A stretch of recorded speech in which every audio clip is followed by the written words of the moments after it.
այս մեղադրանքը ճշմարիտ է։ Yesterday, we were able to meet with Narek Karapetyan, the nephew of Armenian church benefactor Samvel Karapetyan, and a member of his legal team. Երեք մենք կարողացանք հանդիպել Նարեկ Կարապետյանի հետ, ով Հայաստանի հայ եկեղեցու բարերարի եղբոր որդին է, այսինքն Սամվել Կարապետյանի եղբոր որդին է, եւ ինչպես նաեւ իր իրավական թիմի անդամներից մեկի հետ։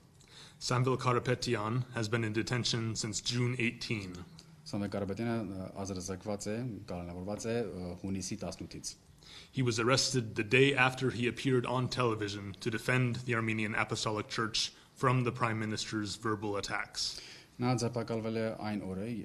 երբ նա հերոսացությամբ խոսեց պաշտպանելու հայ առաքելական եկեղեցուն վարչապետի բանավոր խոսքով հարձակումներից։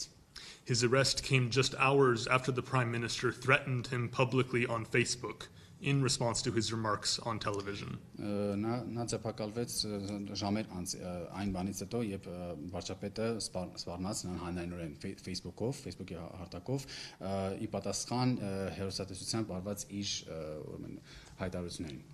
Again, this is a transparent indication of political interference in Armenia's justice system. Եվս մեկ անգամ սա բացահայտ թափանցիկ նշում ենք, սա Հայաստանի կողմից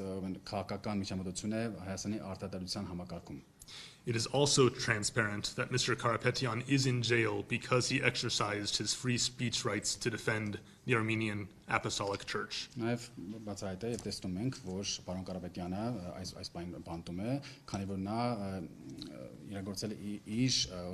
ազատ խոսքի իրավունքները պաշտպանելու հայ առաքելական եկեղեցին։ All of these arrests are taking place in the